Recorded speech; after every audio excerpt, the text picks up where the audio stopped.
बिस्मिल्लाहिर्रहमानिर्रहीम। अस्सलाम वालेकुम ख़वातीन और हज़रात, मैं हूं आपका जुनैद सलीम और आप देख रहे हैं देशमुख जुनैद के साथ। शो में मेरा साथ देने के लिए मौजूद है दुनिया ज़राफ़त का बहुत ही प्यारा नाम नसीम विक्की, शजर अब्बास, हमारी को होस्ट सुहाना सयाल।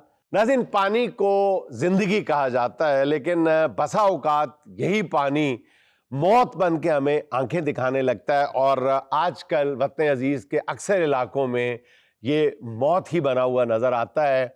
पानी को नाज़रीन संभालना और अगली नस्ल तक उसको पहुंचाना एक बहुत बड़ा चैलेंज भी है और हमारी जिम्मेदारी भी। हमारी आज की मेहमान शख्सियत जिन्होंने इस चैलेंज को अपनी ज़िंदगी का मिशन बना रखा है, कुआलालंपुर के मास्टर प्लान से लेकर दरियाए नील के किनारों तक अपनी महारत के गहरे नकूश छोड़ने वाले पाकिस्तान के मारूफ वाटर एक्सपर्ट और हाइड्रोलिक इंजीनियर जफर इकबाल भट्टू साहब।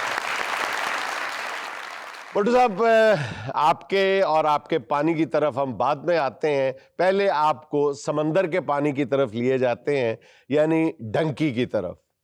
नाज़रीन, डंकी सिर्फ गैर कानूनी नहीं बल्कि ये कहना चाहिए कि ख्वाबों की वो कीमत है जो अक्सर जिंदगी से चुकानी पड़ती है।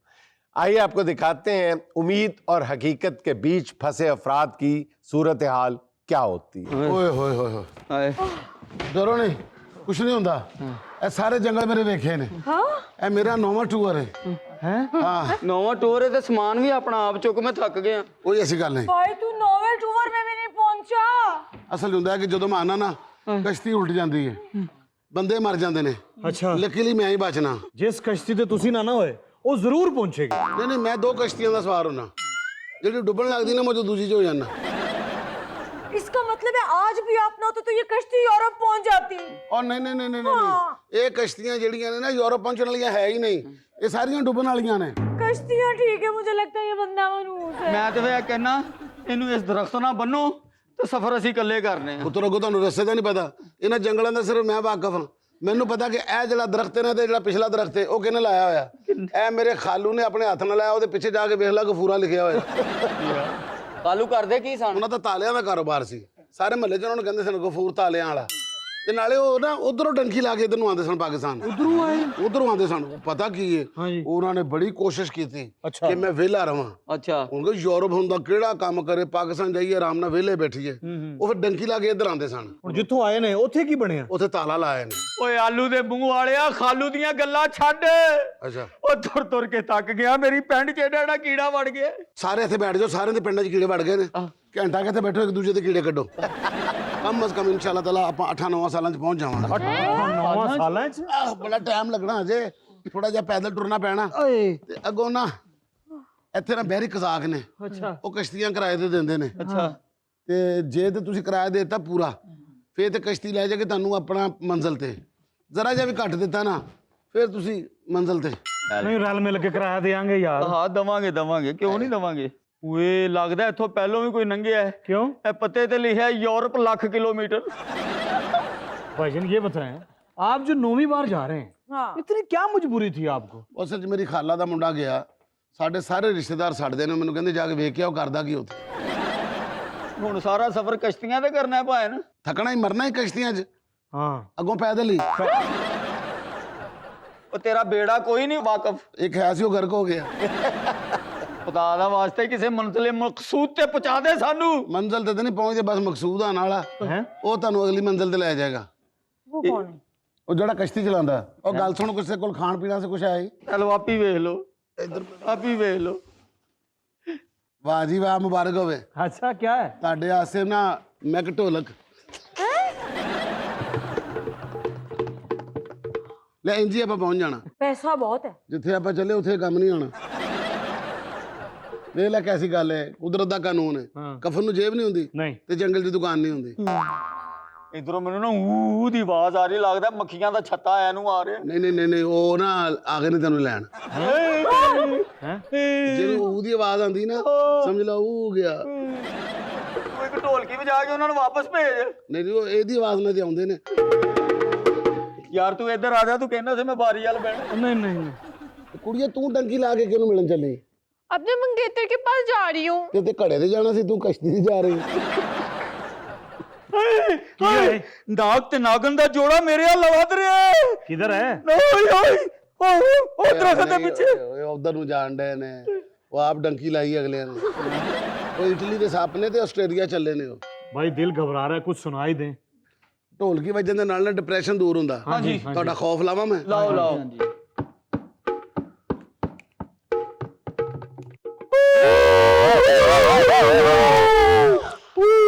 ਉਹ ਤੈਨੂੰ ਕਿਹਾ ਸੀ ਡਰ ਲਾਣ ਵਾਲੀ ਵਜਾ ਤੂੰ ਡਰ ਪਾਉਣ ਵਾਲੀ ਵਜਾਤੀ ਤੁਸੀਂ ਡਰੋ ਨਾ ਸਿਰਫ ਇਹਨੇ ਇੱਕ ਬੰਦਾ ਖਾਣਾ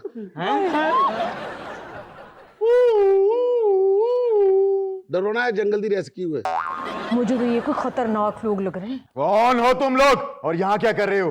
ਓਏ ਕੈਸੇ ਜੰਗਲੀ ਨੇ ਸਾਡੇ ਨਾਲ ਅੱਛੀ ਉਰਦੂ ਬੋਲਣ ਦੇ ਉਹ ਤੂੰ ਜੰਗਲ 'ਚ ਆਪਣਾ ਸ਼ੋਅ ਸ਼ੁਰੂ ਕਰ ਲੈ ਤੇਰੀ ਆਵਾਜ਼ ਅੱਛੀ कोई एडा मुश्किल काम नहीं है शो शो करना सिर्फ आकर यही कहना खुश रखें आपसे मुलाकात होगी अगले हफ्ते ਰਾਹ 'ਚ ਦਰਿਆ ਨਾ ਹੁੰਦਾ ਮੈਂ ਤਰ ਕੇ ਜੁਨੇਦ ਸਾਹਿਬ ਕੋ ਚਲੇ ਜਾਣਾ बेटा तार के नहीं जाया जाना हूँ जिस जगह जाएंगे हम मर के ही जाएंगे भाई ये बताएं, आप तो 8-9 पर आए हैं, ये हैं कौन? अच्छा इन्हों को डरो ना पीटीआई के वर्कर ने इतने लुके ने ध्यान ना भी फवाद चौधरी ਤੇ ਇਹ ਕੌਣ ये स्वाद चौधरी पाए ना नेज़े ना चिड़ी तो मार के ले आओ, भुख लगी खा लीजिए। खामोश, कहां से आए हो तुम लोग?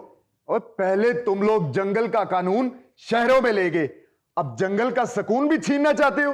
टार्जन भाई ये वही बंदे ने मैं ਤੁਹਾਡੇ को घेर के लेके आया मारो इन्हों हेलो, जंगल काट काट के यहां सोसाइटियां बना ली, जीना दोबर कर दिया है। ਓਏ ਇਹ ਟਾਰਜ਼ਨ ਹੈ ਕਿ ਜੰਗਲ ਦਾ ਹਸਨ ਨਸਾਰ भाई ये क्या कह रही है? ਉਹ ਕਹਿੰਦੀ ਸਾਰੇ ਆਪਣੇ ਆਪਣੇ ਏਟੀਐਮ ਕਾਰਡ ਕੱਢੋ इथे एटीएम दरख्त लगे ने, दरख्त से कार्ड पावांगे उतो नारियल डिगणगे। ए हराका हराका, भाई ये क्या कह रहा है? ਪਤਾ ਨਹੀਂ ਕੀ ਕਹਿ ਰਿਹਾ ਕਾਕਾ आईना बराका, आईना बराका। ਆ ਕਹਿੰਦਾ ਮੂੰਹ ਵੇਖਿਆ ਆਪਣਾ ਆਏ ਨਹੀਂ ਤੁਸੀਂ ਲੋਕਾਂ ਨੇ ਜਿਹੜਾ ਤੁਸੀਂ ਡੰਕੀ ਲਾ ਕੇ ਇੱਧਰ ਚੱਲੇ ਹੋ मैं कह रहा हूं अपने एटीएम कार्ड जल्दी निकालो। जल्दी करो एटीएम का भी पता है? हाँ अपने एटीएम चलाने के लिए तुम लोगों ने हमारे जंगल का हुस्न बर्बाद कर दिया है। ਜੰਗਲਾਂ 'ਚ ਕਿਹੜਾ ਹੁਸਨ ਹੈ ਦਰਖਤ ਨਹੀਂ ਹੈ ਥੋੜਾ ਜਿਹਾ ਘਾਹ ਲੱਗਾ ਹੋਇਆ ਥੋੜਾ ਥਾਂ ਤੇ ਪਾਣੀ ਖਲੋਤਾ ਹੈ ਇਹ ਕਿਹੜਾ ਹੁਸਨ ਹੈ सोसाइटी कट्टो ਇੱਥੇ ਲੋਕੀ ਰਹਿਣ ਆਰਾਮ ਨਾਲ ਕਿੱਡਾ ਮਜ਼ਾ ਆਵੇ ਲੋਕਾਂ ਦਾ ਡਰ ਖੌਫ ਖਤਮ ਹੋਵੇ हाँ जी, अगर हमारे ये जंगल ना होते ना तो आप लोगों का सांस लेना मुश्किल हो जाना था। यहाँ पहले दम घुट रहा है, ये कहता है सांस लेना मुश्किल हो जाता। और तेरा एदी वजह तो कुटंडे है। तू तो कैसे में जराबा ला के छोड़ती है। ਓਏ ਨੇ ਸੁਕਣੇ ਪਾਈਆਂ ਸੀ ਉੱਥੇ ਬਾਂਦਰ ਬੇਹੋਸ਼ ਹੋਇਆ ਸੀ। ਆਪਣੇ ਬੱਚਿਆਂ ਦਾ ਬਦਲਾ ਲੈਣ ਆਇਆ ਹੀ ਹੁਣ जेबरे की खाल से इसने बैग बनाया हुआ है, नहीं छोड़ना तुम्हें, नहीं छोड़ना खुद ये तुम्हारे उन्होंने मारा नहीं है कि उसने ज़ेबरे की खाल का बैग बनाया हुआ है इसको देखो ना इसने चीते की खाल के कपड़े नहीं बनाए सुनो मेरी बात, हाँ जी चीता मरते हुए अपने कपड़े और अपना घर मेरे नाम लिखवा गया था। मुझे उसने अपना मुंह बोला बेटा बनाया हुआ था। चीते ने हाँ भाई चीता ते अल्सेशन निकले है। ਮੈਂ ਕਿਹਾ ਭਾਂ ਟਾਰਜ਼ਨ बोलो। ਆ ਪੂਰੇ ਕੱਪੜੇ ਪਾਇਆ ਕਰ ਤੇਰੇ ਗੋਡਿਆਂ ਦੇ ਮੱਛਰ ਨਹੀਂ ਲੜਦਾ तो तू क्यों वेखना गोडे हाल और तो ढोलकी पे चमड़ा भी लगाया हुआ है। तू आप दरख्त पाड़ के जेड़े लाए ने तू मां लगनी है इन्हों दी ਕੁਛ ਕਰੋ ਬੜੀ ਤਗੜੀ ਹੂ ਇਹ ਤੇ ਜੰਗਲ ਦੀ ਸੜਕ ਚੋਂ ਟਰੱਕ ਕੇ ਹੱਥ ਨਾਲ ਖਿੱਚ ਕੇ ਅੰਦਰ ਲੈ ਆਉਂਦੀ ये शेर छापर च पा के घुमा के दूर सुट दिंदी ए भाई शक्ल भी फ्रॉडिया लगता है। तू फराडन तेरा प्यो फराडिया हुणे 5 मिनट पहले कर खड़े बन गया खड़े ते नाल ही हुण औकाड़ दी जुबान च बोलन डई दिल ते कर दे जंगल दे जानवर दी दावत रखा ते एसपाई कुल चलवावा। मेरे को कुलचे लवा ला अपने प्यो दा ब्याह करवा दे मेरी गल सुन ਅਸੀਂ ਪਿਓ ਦਾ ਵਿਆਹ ਕਰਾ ਦੇਣਾ ਤੇ ਤੈਨੂੰ ਕੁਲਚੇ ਲਾਣੇ ਪੈ ਜਾਣੇ ਨੇ। नहीं मैं क्या थे उन्होंने Gogoli membore, sikji atanzani ke tambore. Gogoli membore, sikji atanzani ke tambore. मामा ढोल की बजा हाथ टूटे ने। ए अपने इलाके च एक बंदा होर ले आंदा जे ओए औकाड़ ते जंगला चों आया और मैं जेड़े भी जंगला चो आया मेरा नच्चन नु दिल करदा है वजा ढोल की गगोली मेंबोरे सिकजी अटंजानी के चांबोरे। ਵੈਸੇ ਇਹ ਦੁਨੀਆ ਦਾ ਪਹਿਲਾ ਬੰਦਾ ਹੈ ਜਿਹਦਾ ਤੇਰੇ ਬੈਠੇ ਵੀ ਤੇਰੇ ਤੋਂ ਜ਼ਿਆਦਾ ਨੱਚਣ ਦਾ ਦਿਲ ਕਰ ਰਿਹਾ पैसे निकालो। है। तुम लोगों ने पैसों का क्या करना जंगल में? मुझे सारा पता है क्या जो डंकी लगाते हैं उन्होंने अपने बूटों में पैसे रखे होते ओए हैं। ऐसी ते रखे हुंदे ने लेकिन ਤੁਹਾਨੂੰ ਪੈਸਿਆਂ ਨਾਲ ਕੀ ਲੈਣਾ ਦੇਣਾ मैं ਤੁਹਾਨੂੰ ਦੱਸਾਂ ਇਹ ਲੰਮੀ ਦਾਸਤਾਨ ਹੈ। ਅਸੀਂ ਦੋਵੇਂ ਵੀ 7 ਸਾਲ ਪਹਿਲੇ ਡੰਕੀ ਲਾ ਕੇ ਲੰਡਨ ਜਾਣਾ ਚਾਹੁੰਦੇ ਸਾਂ, अच्छा ਨਹੀਂ ਜਾ ਸਕੇ। ਹੁਣ ਸਾਡੇ ਪੈਸੇ ਪੂਰੇ ਕਰਾਓ, ਅਸੀਂ ਵਾਪਸ ਘਰ ਜਾਣਾ ਹੈ। ਤੇ ਸਾਡੇ ਨਾਲ ਦੇ ਵੀ खुदा दा वास्ते ਤੁਹਾਡੀ ਵੀ ਕਸ਼ਤੀ ਉਲਟ ਗਈ ਸੀ? ਉਲਟੀ ਕਿਸ ਤਰ੍ਹਾਂ ਸੀ? ਇਹਦੀ ਵਜ੍ਹਾ ਤੋਂ ਇਹ ਅੱਗੇ ਬੈਠੇ ਤੇ ਅੱਗੇ ਨੂੰ ਉਲਟ ਜਾਂਦੀ ਹੈ, ਹਾਂ। ਪਿੱਛੇ ਬੈਠੇ ਤੇ ਪਿੱਛੇ ਨੂੰ ਉਲਟ ਜਾਂਦੀ ਹੈ, ਸੈਂਟਰ 'ਚ ਬੈਠੇ ਤੇ ਵਿੱਚ ਚਲੀ ਜਾਂਦੀ ਹੈ। ਅੱਛਾ ਗੱਲ ਸੁਣੋ, ਪਹੁੰਚਣਾ ਹੈ ਮੰਜ਼ਿਲ ਤੇ? हाँ जी ਉਠੋ ਮੇਰੇ ਨਾਲ। अच्छा जी ਚਲੋ ਆ। ਯਾਰ ਭੁੱਖ ਲੱਗ ਗਈ, ਜੰਗਲ 'ਚ ਕੀ ਖਾਈਏ? ਜੰਗਲ ਦੇ ਵਿੱਚ ਪਤਾ ਕੀ ਹੈ, ਇੱਥੋਂ ਕੁਛ ਨਹੀਂ ਲੱਭਣਾ ਖਾਣ, ਅਸੀਂ ਪੱਤੇ ਖਾਵਾਂਗੇ। ਇਸਲਾਮਾਬਾਦ ਚੱਲਨੇ ਆ, ਹਾਂ। ਉੱਥੋਂ ਡੰਕੀ ਖਾ ਕੇ ਇੱਧਰ ਆ ਕੇ ਡੰਕੀ ਲਾਣੇ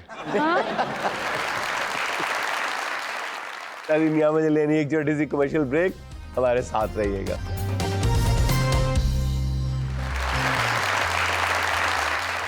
सैलाब पर बात हम बाद में करेंगे, पहले ये फरमाइए कि आपने अपने ज़माना तालिब इल्मी में ये दोनों थ्योरीज पढ़ रखी थी, आपको पढ़ाई गई थी? एक ये कि ज़्यादा बारिश होती है, ज़्यादा पानी आता है, और दूसरी ये कि जब बारिशों की वजह टोरेंशियल रेन्स हैं। ये दोनों थ्योरीज आपने पढ़ी हुई हैं? ये इन फिक्रों के लिहाज से तो नहीं पड़ी थी। तो अब आपको अपनी इस कामिलमी का एहसास होता है कि इतने नुक्ता मिराज तक पहुंच गए हैं और अभी तक आपको ये नहीं पता था कि ज़्यादा बारिश होती है फिर ज़्यादा पानी आता है, ज़ाहिर है ये तो और रेंज वाकई- होती हैं तो फिर टोरेंशियल रेंज होती हैं। बिल्कुल जी, ये तो अब अपनी तालिब इल्मी का अंदाज़ा हो रहा है मेरा ख्याल है कि हमें अपने निसाब जो है दोबारा मुरतब करना पड़ेंगे इंजीनियरिंग के, जी, और सादा ज़बान में। सादा ज़बान में और उसमें वो जो निसाब कमेटी होगी उनमें पॉलिटिशियंस को भी शामिल किया जाना चाहिए ताकि वो ये नायाब जो अकवाले ज़रूरी हैं ये शेयर कर सकें अपने। ये आजकल तो सारी जो इंजीनियरिंग है, पानी की इंजीनियरिंग, तो वो तो सियासतदानों ने ही संभाली हुई है। डैम्स पे बात करनी हो या किसी भी चीज़ पे। आप क्या समझते हैं एक एक्सपर्ट के तौर पे कि ये जो सैलाब के हवाले से हम आज तक सुनते चले आए थे कि जी डैम यही वाहिद हल है, डैम बनाएं डैम बनाएं, अब ये सैलाब के दौरान बिल्कुल एक यकसा लेवल पे हम सुन रहे हैं कि नहीं जी डैम शैम जो है ये किसने कहा है मसले का हल है? पूरी दुनिया में डैम्स नहीं बनाए जाते सैलाब से बचने के लिए, डैम मसले का हल नहीं है। फलां मॉडल है, हॉलैंड मॉडल है, ये है वो है, ये क्या चक्कर है? बताएं ना हमें सादा लफ्जों में। डैम्स जो हैं पूरी दुनिया में बन रहे हैं, 70-75 हज़ार तो बड़े डैम इस वक्त पूरी दुनिया में हैं। सिर्फ अमेरिका में 27,000 डैम्स हैं, चाइना में 25,000 हैं, इंडिया के पास 5,000 से ऊपर हैं, और ये सारे बड़े डैम्स हैं। हमारे पास 2 डैम हैं, अगर किसी से पूछ लें, तरबेला है और मंगला है। मंगला। तो इसका मतलब है कि ये कोई ऐसी गैर ज़रूरी या नुकसानदेह चीज़ नहीं है कि हमें नहीं बनाने चाहिए। अब जो हमारे यहाँ थ्योरी आती है सैलाब के हवाले से, तो सैलाब जो दरियाई सिस्टम है हमारा 2 किस्म का है। एक तो मशरकी दरिया हैं जो हमने इंडिया को दे दिए जी, और बाकी हमारे पास चनाब, झेलम और इंडस रह गए। तो ज़ाहिर है वो पहाड़ी इलाके के दरिया हैं, उन सब के ऊपर हमारे पास डैम बनाने की गुंजाइश भी मौजूद है, जगहें भी मौजूद हैं, और वहाँ पे हमें ज़रूर बनाने चाहिए। और वहाँ पे ये सैलाबों को वाकई रोकते हैं। जैसे अब तरबेला से कुरेला चले तो चश्मा बैराज पे हमने एक छोटा सा बैराज बनाया हुआ है जिसकी 4 लाख एकड़ फीट की कैपेसिटी है, लेकिन तरबेला वाले रेले को वो 2 लाख क्यूसिक कम कर देता है। तो इसी तरह अगर सिलसिलावार बनाते जाएं तो नीचे आते आते उसकी शिद्दत कम होती जाएगी। अभी भी अगर आप देखें हेड जो कादराबाद था उसके ऊपर 10 लाख का रेला था, लेकिन त्रिमो पे उन्होंने इसको ऑपरेशन करके 5 लाख का कर दिया है। तो इसलिए जो आपने उस पे शाबाश भी दी थी। ये त्रिमो वालों की शाबाश तो ज़्यादा बनती है कि उन्होंने बहुत ज़्यादा इम्पैक्ट नीचे, मतलब बहुत सहूलत पहुंचाई है। तो इसलिए बिल्कुल ये कहना कि डैम ही वाहिद हल हैं या डैम बिल्कुल नहीं होने चाहिए, ये दोनों सूरत हाल जो है ये सही नहीं है। ये जो हमारे मैदानी इलाके हैं, क्योंकि मैदानी इलाकों में कुदरती तौर पे डैम नहीं बन सकते, तो इसलिए यहाँ पे और हल हैं। जैसे हर 100 किलोमीटर पे एक बैराज बनाएं और वहाँ पे कोई 50,000 से लेके 1 लाख एकड़ फीट की कैपेसिटी बनाएं। सैलाब जैसे जैसे आगे बढ़ता जाए उसको थोड़ा थोड़ा कम, हर जगह से 50,000 से लेके 1 लाख क्यूसिक तक कम करते जाएं, तो 100-150 किलोमीटर बाद आपका जो फ्लड की शिद्दत है ये कम हो जाएगी। अच्छा सर जी, मुझे ये बताइए कि सादा लफ्ज़ों में मैं नहीं समझ पाया कि हमारे पास जब सैलाब आता है, जिस तरह मौसम ख़राब हो जाता है, हमारे पास कोई इकदाम होते ही नहीं है। आइंदा साल के लिए हमने कोई इकदाम किए हैं कि कैसे बचा जाएगा इससे? देखिए जो यार एक बात याद रखो, बीवी की डोई और आसमान से जो सैलाब पानी आता है, इन दोनों चीजों के बारे में कोई हतमी पेशगोई नहीं की जा सकती किस वक्त वो आ जाए। नहीं, ये जब आ जाती है कमर पे फिर पता चलता है आ गई जे। तो चलो डोई तो पिछों आती है, तो उत्तों आता है। बस फर्क ही है, डायरेक्शन का फर्क है सिर्फ। तेरा बीवी तो डोई खो के बंदा करके सुट दी किसी वेड़े च, वो मेरे ख्याल मां दी डोई होती। जी भट्ट साहब क्या फरमाएंगे जी? अगले साल ये सूरत हाल ये ना तो देखनी पड़े, बहुत- कोई शॉर्ट टर्म सोल्यूशन और फिर लॉन्ग टर्म सोल्यूशन। एक लफ्ज़ में मैं अगर कहना चाहूँ तो वो होगा तैयारी। तैयारी। हम इस सैलाब गुजरने के बाद सो ना जाएं। हमारे पास टाइम होता है 9 महीने का, अगले सैलाब से पहले हमारे इमरजेंसी फ्लड प्लान्स बने हुए हों। बाकी शॉर्ट टर्म लॉन्ग टर्म में यही है कि जिस तरह आप मीडिया पे हर जगह बात हो रही है, सबसे पहले तो अपने पानी के रास्तों को क्लियर करें। हाँ, ये बहुत बड़ी चीज़ है, इसमें हमें अब सोसाइटियाँ ये बनाई कह हुई देना है। बहुत आसान है एक जुमले में, लेकिन करके दिखाना, हाँ। जब बड़े बड़े जी बीच में मगरमच्छ आएंगे, उनके महलात आएंगे, उनके फार्म हाउसेज आएंगे, उनके प्लाजाज आएंगे, उनको गिराने के लिए कहाँ से लाएंगे हम? दिल चाहिए जी। उस हाँ। मगरमच्छ के लिए पहले अगरमच्छ आएगा। अच्छा, और से ये बताएं कि ये हमारी जो हुक्मरान एलीट है, जो दरियाओं के रास्ते भी जिन्होंने रोके हुए हैं, क्यों नहीं शर्म से पानी पानी हो जाते? और अगर ये शर्म से पानी पानी हो भी जाएंगे लोग, तो वो पानी कहीं इस्तेमाल हो सकता है? देखिए जी, सैलाब जो है इसके हवाले से मुख्तलिफ थ्योरीज हैं, लेकिन जिन लोगों की आपने बात की है उनके लिए तो सैलाब मेरे ख्याल में कमाई का ज़रिया है, अपॉर्चुनिटी है, कमाई का ज़रिया है अस्तगफिरुल्लाह। कि इस पे प्रोजेक्ट्स बनेंगे, इस पे मज़ीद लोन आएंगे, फंड्स होंगे हाय। और ये चीज़ बेच के को मज़ीद डॉलर्स आएंगे।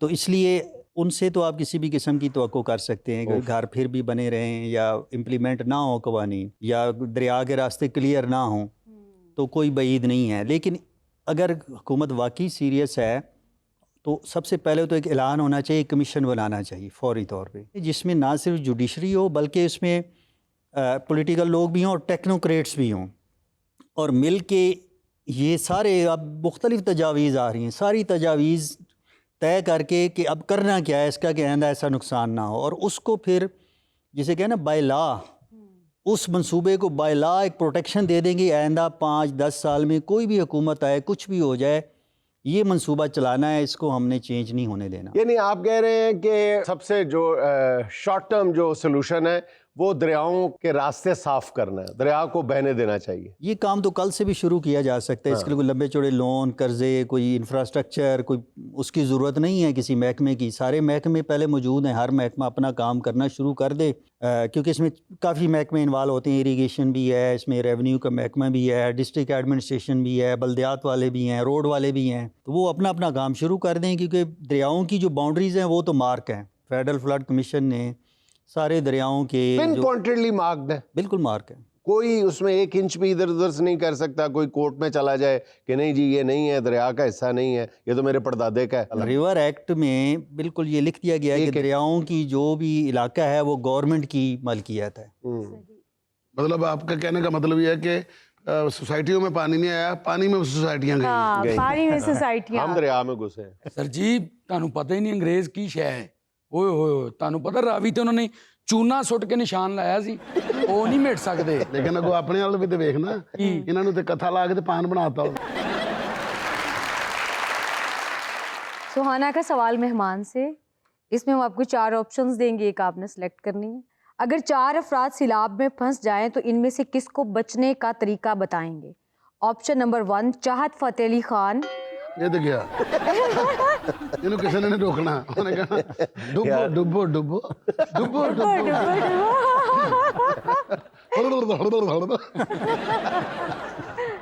Option number 2 Narendra Modi. ਇਹ ਵੀ ਗਿਆ। ये उस तो भी आगे गया। Option number 3 Sheikh Rashid. Option number 4 अदाकारा मीरा। ये सवाल पिछले दफ़ा भी आपने इसी किस्म का मुझसे पूछा था और उसमें एक ऑप्शन चाहत फ़तेह अली ख़ान की थी, तो मैं तो चाहत फ़तेह अली ख़ान को उस वक्त भी कहा था, इस दफ़ा भी उनको ही। चाहत फतेह अली को बचाएंगे आप। बहुत जबरदस्त। अच्छा, आप पानी दोस्त हैं और मौसीकी दुश्मन हैं। सर देखें वो कितने लोगों को खुश करने का बायस बन रहा है। एंटरटेनर तो है जी पुराने जब अपना गायक कलाकार होते थे वो अपने राग के साथ आग लगा देते थे, ਇਹਦੇ ਨਾਲ ਪਾਣੀ ਆਂਦਾ, ਉਹ ਅੱਗ ਲਾਉਂਦੇ ਸਣੇ ਬੁਝਾਉਂਦਾ। सर बारिश के बारे में तो हमने बहुत सुना है, कभी ये बायस रहमत है तो कभी ये बायस जहमत है। क्या सैलाब के पानी के बारे में हम कोई खुशगुमानी कर सकते हैं पैदा? सैलाब जो है वो तो बड़ी मुफीद चीज़ है। अच्छा जी, सैलाब जो है अपने साथ मिट्टी लाते हैं, हाँ। और ये इतनी ज़रखेज़ मिट्टी होती है कि इसके बाद जो फर्टिलाइज़र्स और खादें और केमिकल्स जी आर्टिफिशियल तरीके से जो चीज़ है वो सारी सैलाब के पानी में और इस मिट्टी में मौजूद होती है। सही। और सेंचुरीज ओल्ड अगर हम अपने लोगों देखें बुज़ुर्गों को, तो वो तो इसका बड़ा भरपूर इस्तेमाल, सैलाब के दिनों में पानी दे को रास्ता दे दिया और वापस आके फिर सारा साल इसके ऊपर काश्तकारी करते थे। भट्टू साहब, हमने तो बहुत जोर लगाकर ये बात डाइजेस्ट करने की कोशिश की थी कि दाग तो अच्छे होते हैं, आज आपने फरमा दिया कि सैलाब तो अच्छे होते हैं। आप कह रहे हैं जो उसके साथ मिट्टी आती है वो बड़ी अच्छी होती है। तो ये जो नहरों के नीचे सिल्ट होती है, ये जो भल, तो फिर भल सफाई की वो जो भल है वो भी तो बहुत फायदेमंद होती है, उसको हम ज़ाया कर देते हैं निकाल के। ये सर अगर आप इंटरनेट पे सर्च करें तो ये बिकती है और डॉलरों में इसकी प्राइस है। अच्छा जी, ये साशे पैक में भी ये बेची बहुत, जाती है। ये किलो 2 किलो के और इस तरह जो गार्डन्स के लिए ना लोग, हाँ इसको आप देखें बिकती है। ये जितनी भी भल सफाई होती है, ये सारी मिट्टी इंतहाई कीमती मिट्टी होती है। अच्छा, नहरों को तो हम इसलिए साफ करते हैं कि हमें पानी की पानी कैपेसिटी चाहिए। चाहिए, लेकिन यही मिट्टी की लेयर जो है ये बिछा दी जाए किसी भी एग्रीकल्चर लैंड के ऊपर, तो आपको कोई खाद की ज़रूरत नहीं है। भल की इस बात से पता चला है कि सब्र का फल मीठा होता है। जरखेज भी होता है। नाज़रीन, यहाँ मुझे लेना एक छोटा सा वक्फा, मुझे यकीन है आप हमारे साथ रहेंगे।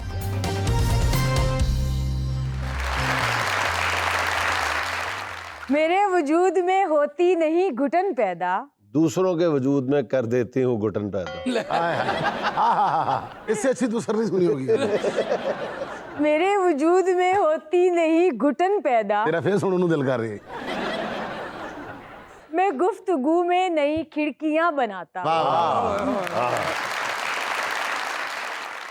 ये बहुत वैसे जबरदस्त बात है और मानी खेज शेर है हाँ, कि जो घुटन पैदा होती है तो उसका वाहिद जो वजह, सबसे बड़ी वजह कम से कम ये है कि हम खामोश हो जाते हैं, दूसरों का मसला सुनना बंद कर देते हैं, अपना मसला बताना बंद कर देते हैं, यानी कम्युनिकेशन बंद कर देते हैं, इबलाग बंद कर देते हैं। अगर एक दूसरे से गुफ्तगू का सिलसिला जारी रहे तो कभी घुटन पैदा नहीं होता और हमें कभी एहसास भी नहीं होता कि हमारे घरों में, हमारे मोहल्ले में कितने लोग घुटन का शिकार हैं। हाँ। खामोश जो हो जाए बंदा, हम कभी नहीं पूछते यार तुम इतने दिनों से खामोश हो, तुम्हें कोई परेशानी है? इतने हम अपनी अपनी जिंदगियों में खो गए, मस्त हो गए। हाँ। और यही वजह है कि जो हम आए दिन सुनते हैं कि जी फलां अचानक बंदा जो डिप्रेशन में चला गया है, एंजाइटी में चला गया है, मामला सीरियस हो गया है, उसकी वजह यही है। इसलिए तुम ये शेर बार बार पढ़ा करो। बात आपकी बिल्कुल सही है, बजाय पूछने के कि भी आप घुटन में क्यों, एक दूसरे करना गैर आ गया है। मौके कहानी है क्या इंज कह दिंदे हुंदे ने, ओए आजकल चुप रहंदे, ਇਹਦੇ ਕਿਸੇ ਨਾਲ ਚੱਕਰ ਚੱਲ ਰਹੀ। कोनी ऐसी सोनी मारनी, उन्हें मरना भी नहीं तो फिर भी मर जाना। जी, तो इसके साथ ही गुफ्तगू के जरिए नई खिड़कियां खोलने चलते हैं अपने मोअज़्ज़िज़ मेहमानों की जानिब। जी, अस्सलाम वालेकुम। वालेकुम अस्सलाम। माशाल्लाह बहुत प्यारी लग रही हैं आज। क्यों? इसलिए आपने गुफ्तगू की खिड़की खुलवाई थी तारीफ सुनने के लिए। नहीं, ये माशाल्लाह हमेशा प्यारी लगती हैं। देखिए उनकी मोहब्बत है, उन्होंने तारीफ की है, बहुत शुक्रिया। मेरा नाम महानूर सईद है, मैं पोइट्री सुनाऊंगी। जी इरशाद। तेनू मां ने बड़ा गहरा ते हुन ओना नाल निभा सजन, मेरा प्यार सी तेनू कैद लगदा जा कर दिता तेनू जात सजन। कुछ दिन औखे लंघे ने हुन आउंदी नहीं तेरी याद सजन, और मैं दिलों टुरी सा तेरे नाल तू ला गया है दिमाग सजन। क्या कहने, बहुत अच्छे। तो मैं क्या शेर जड़ा इस तरह कह कि तेन मां ने बड़ा गहरा ते वो मार के फैर तेरे पैरों ते। नेक्स्ट। जी अस्सलाम वालेकुम। वालेकुम सलाम। सर मेरा नाम मोहम्मद अहमद है और मैं उकाड़ा से आया हूँ। बताने की जरूरत ही नहीं, आपके चेहरे का नूर बता रहा है कि आप ऐसे खुदा दी कसम तुसी भी कुछ भी कहने लगे अगर पीछे नहीं देखते। कोई बात नहीं सर, खुद उकाड़ा से हैं तो इसमें तारीफ हो रही है, जो भी है कोई मसला नहीं है। आज गाना होएगा जी चन्न चन्न दे सामने आ गया। जी क्या बात है। मैं दोवां दे सदके जावां, सोहनी ईद मुबारक। सर मैं आपको एक किस्सा पंजाबी का अच्छा जी सुनाऊंगा कि हंसियां पाकिस्तानी सानू नफरत है बेईमानी तो। अच्छा, हर काम करिए सुच्चा सुथरा रहिए दूर शैतानी तो, असियां पाकिस्तानी सानू नफरत है बेईमानी तो। वच्छे दस के मझां वेचन सुच्चा काम कसाइयां दा, एक बलेड नाल 35 दाड़ियां मुन्ना काम नाइयां दा, होए विच रलांदे आलू वेखो कसब लवाइयां दा, भवें सारा छेती बुस जाए जरा जी बेध्यानी तो, ਅਸੀਂ ਆ ਪਾਕਿਸਤਾਨੀ ਸਾਨੂੰ ਨਫ਼ਰਤ ਤੇ ਬੇਈਮਾਨੀ ਤੋਂ ਕਸਮੇ ਸਾਡੀ ਕੋਈ ਇਹਨੂੰ ਭੰਨੇ ਨਾ ਲਾਜ ਲਾ ਵੀ ਪੜ ਲਈਦਾ ਜੇ ਕੋਈ ਛੇਤੀ ਮੰਨੇ ਨਾ ਲਹੂ ਤੂੰ ਡਾਲਰ ਸਾਮੋ ਸਾਮੀ ਸੌਦਾ ਕੀਤਾ ਹੈ ਅੰਨੇ ਨਾਲ ਅੰਦਰੋਂ ਅੰਦਰੀ ਤੰਗ ਬੜੇ ਆ ਅਮਰੀਕੀ ਤੇ ਅਫਗਾਨੀ ਤੋਂ ਅਸੀਂ ਆ ਪਾਕਿਸਤਾਨੀ ਸਾਨੂੰ ਨਫ਼ਰਤ ਤੇ ਬੇਈਮਾਨੀ ਸ਼ਾਨ ਨਸਲਾਂ ਦੇ ਚੌਰ ਲਾਈਏ ਪਾਲਿਸ਼ ਕਰਕੇ ਰੇਟ ਵਧਾਈਏ ਮਰਚਾਂ ਦੇ ਵਿੱਚ ਬੂਰਾ ਪਾਈਏ ਪਾਣੀ ਪਾ ਕੇ ਦੁੱਧ ਵਧਾਈਏ ਹਰਾਮ ਕਮਾਈ ਤੋਂ ਤੌਬਾ ਸਾਡੀ ਜਿੰਨਾ ਲੱਭ ਜਾਏ ਓਨਾ ਹੀ ਖਾਈਏ ਸਾਨੂੰ ਰੱਬ ਇਨਸਾਨ ਬਣਾਇਆ ਅਸੀਂ ਆ ਦੂਰ ਇਨਸਾਨੀ ਤੋਂ ਅਸੀਂ ਆ ਪਾਕਿਸਤਾਨੀ ਸਾਨੂੰ ਨਫ਼ਰਤ ਤੇ ਬੇਈਮਾਨੀ ਤੋਂ ਵਿੱਚ ਸਕੂਲਾਂ ਗੱਪਾਂ ਵੱਜਣ ਮੁੰਡੇ ਛੱਡ ਕੇ ਬਸਤੇ ਭੱਜਣ ਕੁੜੀਆਂ ਪਾਵਨ ਪੈਂਟਾਂ ਸ਼ੈਲਟਾਂ ਨੰਗੇ ਸਰ ਨੂੰ ਕਦੀ ਨਾ ਕੱਜਣ ਰੋਜ਼ ਕਰਾਵਣ ਖਾਨਾਦਾਰੀਆਂ ਮਿਸਾਂ ਹਲਵਿਆਂ ਨਾਲ ਨਾ ਰੱਜਣ ਕਿੰਨੇ ਅੱਜ ਸਬਜੈਕਟ ਪੜ੍ਹਾਏ ਨਹੀਂ ਪੁੱਛੇ ਕੌਣ ਅਸਤਾਨੀ ਤੋਂ ਅਸੀਂ ਆ ਪਾਕਿਸਤਾਨੀ ਸਾਨੂੰ ਨਫ਼ਰਤ ਤੇ ਬੇਈਮਾਨੀ ਤੋਂ ਕਾਲੀਆਂ ਕੋਟਾਂ ਵਾਲੇ ਇੱਥੇ ਤੜੀਆਂ ਲਾਵਣ ਜੱਜਾਂ ਨੂੰ ਜਿਨ੍ਹਾਂ 5-7 ਬੰਦੇ ਮਾਰ ਲੈ ਉਹੀ ਟੁਰ ਗਿਆ ਹੱਜਾਂ ਨੂੰ ਸਾਰੇ ਇੱਥੇ ਦਾ ਹੀ ਲਾਉਂਦੇ ਕੌਣ ਨਿਭਾਉਂਦਾ ਲੱਜਾਂ ਨੂੰ ਹਰ ਕੋਈ ਆਪਣਾ ਫਰਜ਼ ਨਿਭਾਏ ਤੇ ਬਚਿਆ ਰਹੇ ਪਰੇਸ਼ਾਨੀ ਤੋਂ ਅਸੀਂ ਆ ਪਾਕਿਸਤਾਨੀ ਸਾਨੂੰ ਨਫ਼ਰਤ ਤੇ ਬੇਈਮਾਨੀ ਤੋਂ ਸ਼ਰਬਤ ਜੂਸ ਤੇ ਕੁਲਫੀਆਂ ਵਾਲੇ ਖੰਡ ਦੀ ਥਾਂ ਸਕਰੀਨ ਮਲਾਉਂਦੇ ਵੇਸਣ ਦੀ ਥਾਂ ਘੋਲ ਕੇ ਆਟਾ ਪਕੌੜਿਆਂ ਵਾਲੇ ਡੰਗ ਟਪਾਉਂਦੇ ਜਿੰਨੀ ਮਰਜ਼ੀ ਡਿੜਕੋ ਲੱਸੀ ਪਾਣੀਆਂ ਤੇ ਕਦੋਂ ਮੱਖਣ ਆਉਂਦੇ ਬਹੁਤੀ ਬਰਫ਼ ਤੇ ਬਹੁਤਾ ਦਹੀਂ ਬਾਕੀ ਕੰਮ ਲਈਏ ਮਦਾਨੀ ਤੋਂ ਅਸੀਂ ਆ ਪਾਕਿस्तानी ਸਾਨੂੰ नफरत ही नहीं मानी ये आपका अपना कलाम है? नहीं सर ये एक यूनुस नामी शायर है उनका है ये। यूनुस उनका नाम लेना जी यूनुस साहब है। यूनुस साहब ने बहुत अच्छा लिखा और आपने उसका हक अदा कर दिया पढ़ के। बड़ी बात, बहुत शुक्रिया सर, थैंक यू जी। तो अब बारी है सिया ब्यूटी क्रीम के गिफ्ट हैम्पर की। सुहाना का आज का सवाल जो कि है बहुत ही आसान, वो कौन सा शहर है जिसके नाम के आखिरी 2 हरूफ काट दिए जाएं तो एक ऐसी चीज बनती है जिसके बगैर कोई फसल नहीं उगाई जा सकती? वाओ, बहुत आसान। बीजिंग। बीजिंग दुरुस्त जवाब। इसके आखिरी 2 अल्फाज मिटा दिए, बीज रह जाता है पीछे। बीज रह जाता है और बीज के बगैर कोई फसल नहीं होगी। बीज के बगैर कोई फसल नहीं। सही। हमारी सिया ब्यूटी क्रीम के गिफ्ट हैम्पर के आज के विनर के लिए बहुत सारी तालियां। अस्सलाम वालेकुम। वालेकुम अस्सलाम। जी मैं जैन राहत आपको सॉन्ग डेडिकेट कर रहा हूँ। जी जरूर।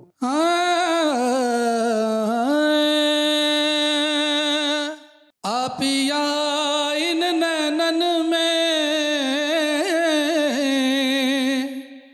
जो मैं पल के ढांप तो लूं ना मैं देखूं गैर को ना मैं तो देखन दूं काजर डाला किरकरा सुरमा दिया ना जाए जिन नैनन में पिया बसे भला दूजा कौन समाए सांसों की माला पे सिमरू में पीकाना प्रेम की माला जपते जपते आप बनी मैं शाम सांसों की माला पे सांसों की माला पे सिमरू में पीकाना सिमरू में पीकाना।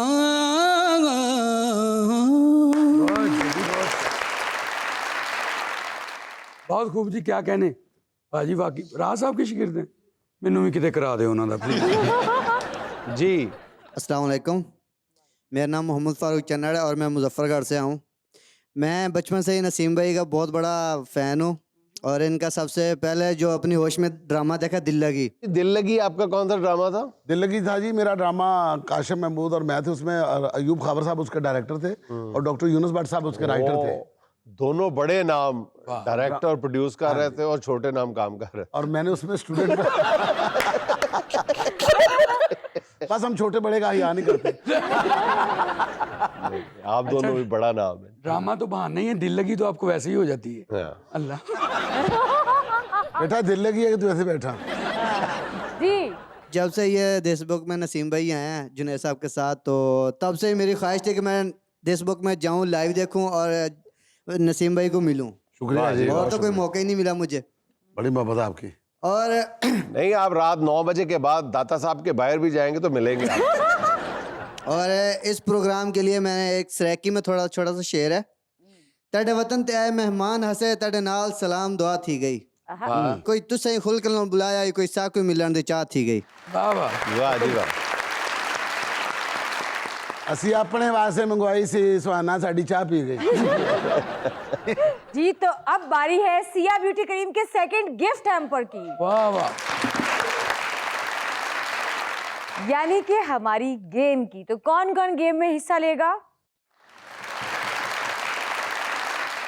जी मेरा नाम हीरा इमरान है और मैं पहली दफ़ा इस शो पे आई हूँ अपने फादर के साथ। अच्छा माशाल्लाह। तो ये जो आपके सामने ट्रे पड़ी है ना, इसके अंदर 2 गिलास पड़े हुए हैं। जी ठीक है, आपने एक बाल उठा के एक गिलास के अंदर डालना है, फिर उसको उछालना और दूसरे गिलास में कैच करना है उसको। जो ज्यादा उसको अपना बॉल्स को उसके अंदर डालेगा ना वही जीतेगा। ठीक है, और 30 सेकंड का टाइम है आपके पास। Okay 1 2 3 start. बहुत अच्छे। वाह जबरदस्त।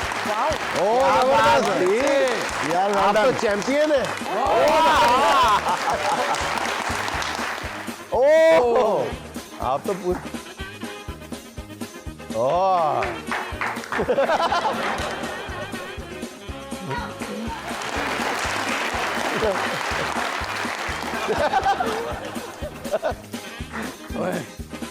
Good good well played. Time up time up. चले जी, कितने कितने बॉल्स हो हो गए? गए? कितने थे? 5। जबरदस्त जी, जबरदस्त। मेरा नाम यशफा इमरान है and I am a bio medical student.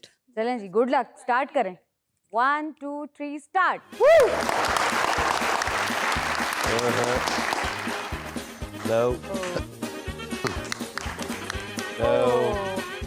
Time check करें जी। मैं करूं? 2 गुड गुड। जबरदस्त जबरदस्त। Keep it up. Good good good. बहुत अच्छी बेटा। तसल्ली से गिराना। वाह माशाल्लाह। उन्हें उसे क्लास ग्रीन पाती। वाह जी वाह। Times up. हमारी आज की सिया ब्यूटी क्रीम के गिफ्ट हैम्पर की विनर हैं हीरा इमरान। कजिन यहाँ लेना एक छोटा सा वक्फा, हाजिर होते हैं चंद लम्हों बाद।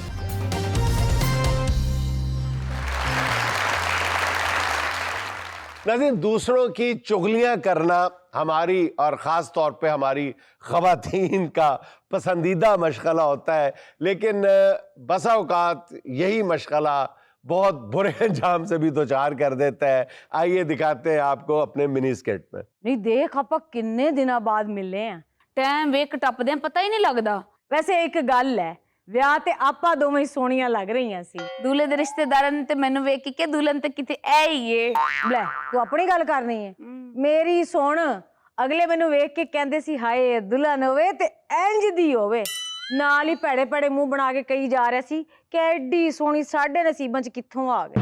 ਸਮੀਨਾ ਦਾ ਵਿਆਹ ਤੇ ਹੋ ਗਿਆ ਲੇਕਿਨ ਵਹੁਟੀ ਬਣੀ ਸੋਹਣੀ ਨਹੀਂ ਲੱਗੀ। ਅੱਲਾ ਜਾਣੇ ਕਿਹੜੇ ਪਾਰਲਰ ਤੂੰ ਵਾਲ ਬਣਵਾਏ ਸੀ, ਲੱਗਦਾ ਸੀ ਜਿਵੇਂ ਬੱਤੀਆਂ ਵਾਲਾ ਚੁੱਲ੍ਹਾ ਰੱਖਿਆ ਤੇ ਸੁਰਖੀ ਇੰਜ ਲਾਈ ਸੀ ਜਿਵੇਂ ਜ਼ਿੰਦਾ ਚਿੜਾ ਖਾਦਾ ਹੋਵੇ। ਉੱਤੋਂ ਅੱਖਾਂ ਐਡੀਆਂ ਪੈੜੀਆਂ ਬਣਾਈਆਂ ਇੰਜ ਲੱਗਦਾ ਗਿੱਲੀ ਕੰਧ ਜੁੰਗਲਾ ਮਾਰੀਆਂ।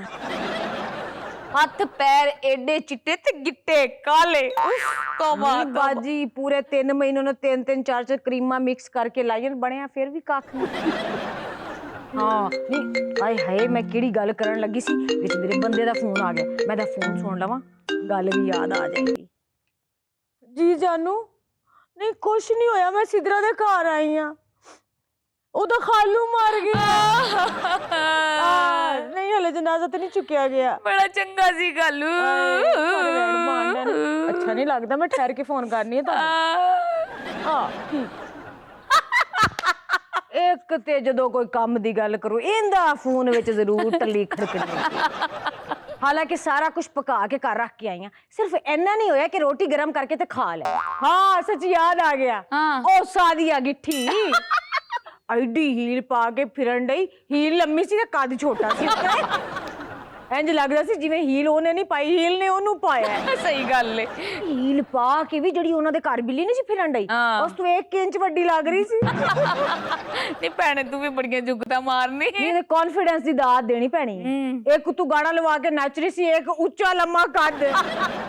ਨਹੀਂ ਮਰੇ ਤੂੰ ਉਹ ਗਾਣਾ ਲਵਾ ਤੇਰਾ ਨਿੱਕਾ ਜਿਹਾ ਕੱਦ, ਬਲਕਿ ਬੋਨਾ ਜਿਹਾ ਕੱਦ। ਇਹਨੂੰ ਤੇ ਉਹ ਗਾਣਾ ਗਾਣਾ ਚਾਹੀਦਾ, ਤੇਰਾ ਨਿੱਕਾ ਜਿਹਾ ਕੱਦ ਤੇਰੇ ਬੰਦੇ ਕੀਤਾ ਰੱਦ। ਨਹੀਂ ਉਹ ਸਲਮਾ ਨਹੀਂ ਉਹਦੀ ਗੱਲ ਨਾ ਕਰ, ਉਹ ਤੇ ਸੋਹਣੀ ਹੈ। ਸੋਹਣੀ ਤੇ ਹੈ ਵੇ, ਪਰ ਉਹਦਾ ਪੈਰ ਵੇਖੀ ਬੰਦਿਆਂ ਵਰਗਾ ਏਡਾ ਏਡਾ ਲੰਮਾ। ਤੋਬਾ, ਉਹਨੂੰ ਤੇ 12 ਨੰਬਰ ਦੀ ਜੁੱਤੀ ਵੀ ਛੋਟੀ ਪੈ ਜਾਂਦੀ। ਦੁਕਾਨਦਾਰ ਵੀ ਕਹਿੰਦੇ ਬਾਜੀ ਤੁਸੀਂ ਜੁੱਤੀ ਨਾ ਲਵੋ, ਜੁੱਤੀ ਵਾਲਾ ਡੱਬਾ ਲੈ ਲਓ। ਹਾਂ ਅੜੀਏ ਕਹਿੰਦਾ ਤੇ ਸੱਚ ਹੀ। ਉਹਦਾ ਬੰਦਾ ਸਪੈਸ਼ਲ ਆਰਡਰ ਤੇ ਜੁੱਤੀ ਬਣਵਾਉਂਦਾ ਫੈਕਟਰੀ ਚੋਂ। ਤੈਨੂੰ ਪਤਾ ਉਹਦੀ ਜੁੱਤੀ ਕਿੱਥੋਂ ਬਣਦੀ ਹੈ? ਕਿੱਥੋਂ? ਇਹ ਆਪਣਾ ਕ੍ਰਿਕਟਰ ਨਹੀਂ, ਮੁਹੰਮਦ ਇਰਫਾਨ, ਜਿੱਥੋਂ ਉਹ ਬਣਵਾਉਂਦਾ ਉੱਥੋਂ ਹੀ ਉਹਦੀ ਜੁੱਤੀ ਬਣਦੀ ਹੈ। ਹਾਂ ਨਹੀਂ ਮੈਨੂੰ ਵੀ ਪਤਾ ਲੱਗਾ, ਉਹਦੀ ਜੁੱਤੀ ਤੇ ਥਾਣੇ ਵਾਲੇ ਵੀ ਮੰਗਦੇ ਨੇ, ਬਾਜੀ ਤੇਰਾ ਜੁੱਤੀ ਦੇਣਾ ਸੀ ਮੁਜਰਮ ਕੁੱਟਣਾ ਹੁੰਦਾ ਹੈ। ਐ ਪਤਾ ਨਹੀਂ ਅਗਲੀ ਨੇ ਆਪਣਾ ਮੁਜਰਮ ਘਰ ਹੀ ਕੁੱਟਣਾ ਹੁੰਦਾ। ਉਹ ਆਪਣੇ ਘਰ ਲੇਟੀ ਹੋਵੇ ਨਾ ਤੇ ਬਾਹਰ ਵਾਲਾ ਗੇਟ ਨਾ ਬੰਦ ਹੋਵੇ, ਆਪਣਾ ਪੈਰ ਕਰਕੇ ਲੰਮੀ ਪੈ ਜਾਏ ਨਾ ਤੇ ਗੇਟ ਐਂ ਬੰਦ ਹੁੰਦਾ ਹੈ। ਨਹੀਂ ਸਾਰੀਆਂ ਨੂੰ ਛੱਡ ਆਸ਼ਾ ਨੂੰ ਵੇਖੀ, ਇੰਜ ਤਿਆਰ ਹੋ ਕੇ ਇੰਨਾ ਮੂੰਹ ਤੇ ਪਾਊਡਰ ਮਲਿਆ ਸੀ, ਨਿੱਛ ਮਾਰੇ ਤੇ ਪਾਊਡਰ ਸਾਰੇ ਦੂਜੇ ਦੇ ਮੂੰਹ ਤੇ ਪੈ ਜਾ। ਅੱਲਾ ਇੰਨਾ ਮੇਕਅਪ ਕਰਦੀ ਤੇ ਫਿਰ ਵੀ ਲੱਗਦਾ ਜਿਵੇਂ ਕੱਟਾ ਹੀ ਬਣਿਆ ਹੋਵੇ। ਤੇ ਬਾਜੀ ਜਦੋਂ ਨਿੱਛ ਮਾਰਦੀ ਸੀ ਨਾ, ਸਾਰੇ ਲੋਕੀ ਕਹਿੰਦੇ ਸੀ ਅੱਜ ਧੁੰਦ ਬੜੀ ਪੈ ਰਹੀ। ਐਡਾ ਲੰਮਾ ਨੱਕ ਉਹਦਾ, ਆਪਣੇ ਘਰ ਬੈਠੀ ਤੇ ਨਾਲ ਵਾਲੇ ਘਰ ਦੇ ਦੱਸ ਦਿੰਦੀ ਕੀ ਪੱਕਾ ਅੱਜ। ਬਾਜੀ ਐਡਾ ਵੀ ਲੰਮਾ ਨਹੀਂ ਲੱਗਦਾ, ਜਿਵੇਂ ਉਹ ਹੁੱਕੇ ਦਾ ਹਵੇਜ਼ਾ ਨਹੀਂ ਹੁੰਦਾ, ਇੰਜ ਦਾ ਨੱਕ ਸੀ।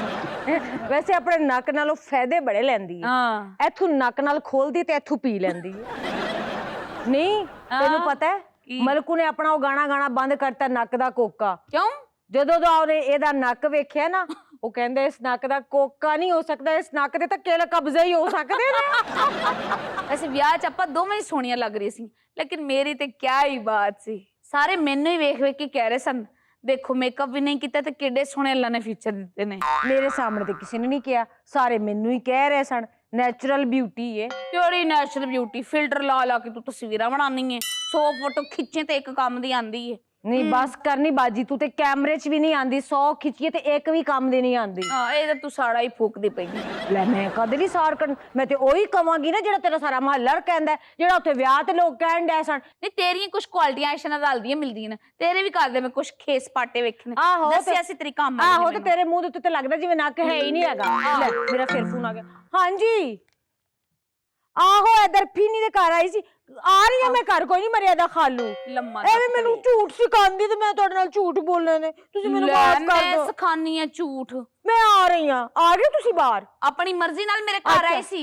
ਜਾ ਨਹੀਂ ਪਰੇ, ਅੱਗੇ ਤੇ ਤੇਰੇ ਘਰ ਆਂਦੀ ਮੇਰੀ ਜੁੱਤੀ, ਬਲਕਿ ਜੁੱਤੀ ਵੀ ਕਿਉਂ ਹੋਵੇ, ਮੈਂ ਆਪਣੀ ਜੁੱਤੀ ਗੰਦੀ ਕਰਨੀ ਹੈ?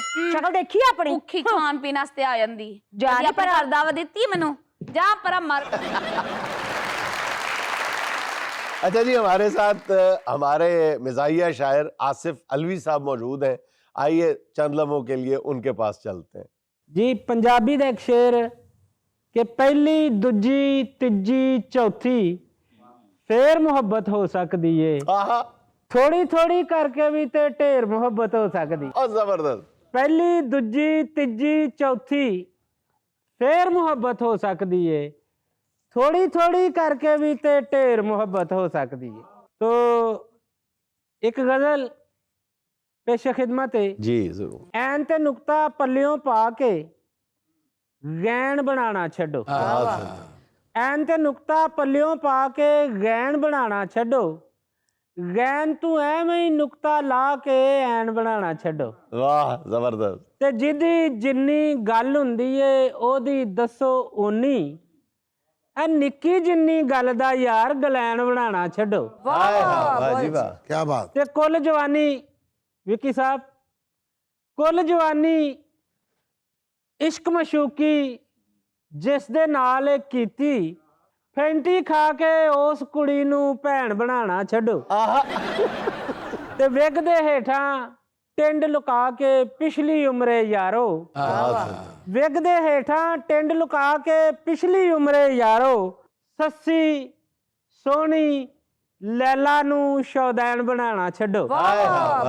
ते मेकअप कीता चेहरा गोरा हथों पैरों काली, मेकअप कीता चेहरा गोरा हथों पैरों काली ए वोटी डब खड़ब्बी करके डैन बनाना छड्डो